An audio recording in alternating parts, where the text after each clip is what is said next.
I'm Andreas Schibber. I'm a pediatric intensive care specialist. I've been involved in research for more than 30 years, mainly in the field of respiratory care of children. I'm Donna Franklin. I'm a nursing background, children's intensive care nursing background, and I am employed under the Gold Coast University Hospital as a pediatric research fellow. So Paris 1 was a research study where we tried to understand better how we can improve oxygen delivery to children less than 1 year of age who are suffering from bronchiolitis. Bronchiolitis is a very common respiratory disease in the little ones, and they present to hospital with difficulties to breathe. They breathe very rapidly, they need oxygen, and if they get very sick they need intensive care, and it's not unusual that they need invasive mechanical support, so a breathing tube in. And our aim was actually to reduce the need for respiratory support in intensive care. Paris 1 was the first of its own internationally, biggest trial that looked into that type of question, and certainly has helped to change practice in these children.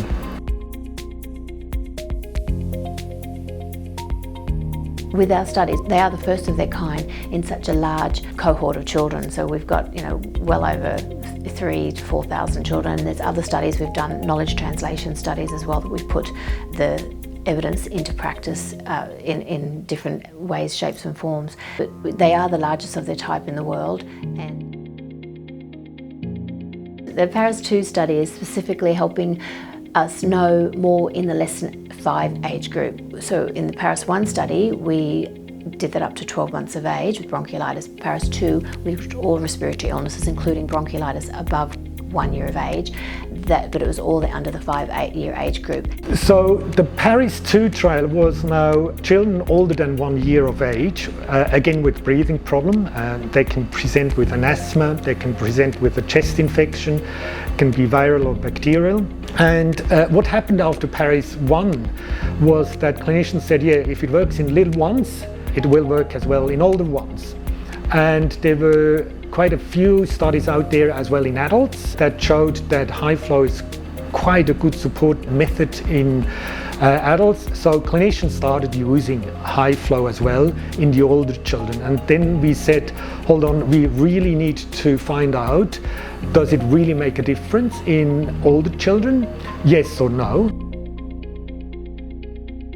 So in the Paris 2 trial, we again have enrolled a large amount of children with respiratory distress, but this time we couldn't demonstrate that the high flow was superior to standard oxygen. The Paris 2 wasn't the outcome that we actually thought. It wasn't our hypothesis at all, so it did surprise us, but what it's done is made us actually turn it around and go, well, the benefits from it, we actually do know which children to use it on now, and we now know that it's sort of a stepping process of, start them on something less, so start them on standard oxygen and then start escalating them when you need. So it actually has taught us the right way that we should be using nasal high flow on these children.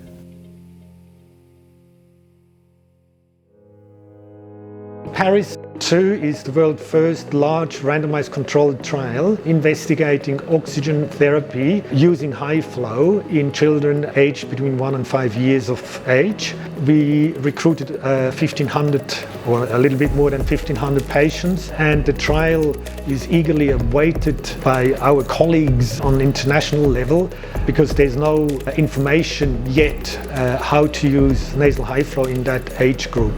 With the Paris 2 study, when this publication comes out, it will direct clinicians around the world to now know, okay, not every child under 5 requires high flow therapy from the very beginning, or depending on the severity of illness. Clinicians obviously tried to do their best and use what they know from their experience. But as usual, you have 10 clinicians in one room, you have 10 different opinions. So the practice was all over the shop, all different ways to deliver oxygen. And Paris 1 was certainly one of the trials that basically delivered the best evidence that we have currently to support oxygenation in infants with bronchiolitis. Paris 2 study has helped us know that it's not right for all children when they come in the door, but some children, when they escalate, yes, you can use it, and that will prevent you having to go to intensive care. Yes, it certainly has changed practice. It not only has changed practice, it has changed the way we understand how oxygen needs to be delivered. We really are leading the way in Australia, and we're about a decade ahead of the care that they do in America, in that they put a lot of these children in ICU in the cities, whereas we have already surpassed that.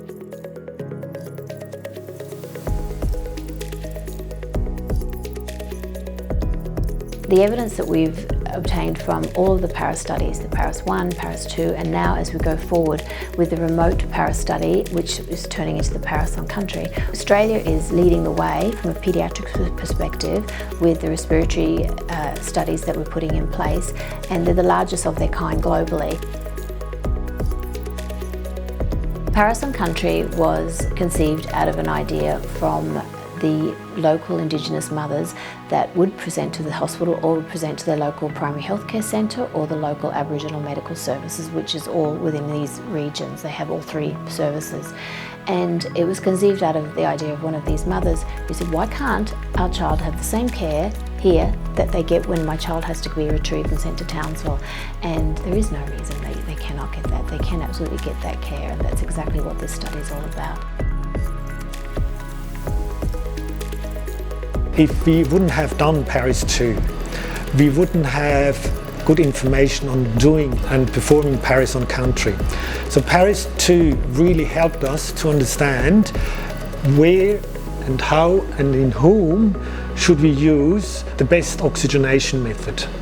And without the understanding of PARIS 2, we wouldn't have been able to initiate PARIS on country and make it such as that it can be used in these rural and remote hospitals.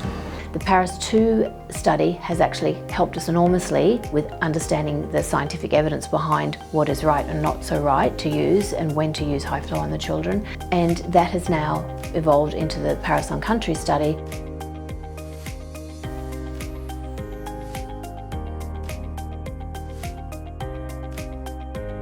No family likes to be relocated to Cairns, and unfortunately it's still the message out there of the stolen generation, the separation of children from parents.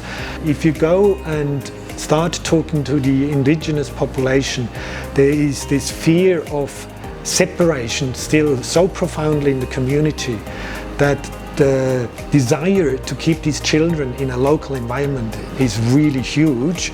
And if we can achieve that, then we focus as well on the desire of the community. With the introduction of the respiratory care bundle and aiming to keep these children on country, there is the obvious reduction in having the need for retrievals, which is our aim, and therefore the reduction in costs which are associated with retrievals, which are huge and extraordinarily large. By reducing the retrieval rates, that does not only have a positive implication on the patients and their families by keeping them on country in their own community, but it also helps these bigger city environments so that they don't have additional children in their ICUs or in their wards, but a majority of these children can absolutely be cared for in that rural remote region and quite safely by the local staff. That's a huge thing in itself, just to actually get that comfort for the staff to know that that's okay, that you can care for that child in the ward and they don't have to go to ICU. But this has all only been able to occur because of the PARIS 2 and also PARIS 1 study, because we have now got the scientific evidence behind that, knowing when the right time it is to use standard oxygen or high flow therapy. Queensland Health has just launched a new initiative to improve healthcare in regional and remote hospitals by keeping patients in these hospitals and avoid unnecessary transfers. There's many reasons why Indigenous children have a greater proportion of respiratory conditions. So we're trying to tackle what can be tackled from health service delivery. We're trying to establish if we can improve healthcare outcomes in the Indigenous population by providing similar level of care in remote and rural hospital as it has been or is currently being delivered in our big cities. The Paris 2 study, which has helped us get to the Paris and Country study, actually does help promote health equity and helps us align with the strategic plan and initiatives that are in place already by Queensland Health.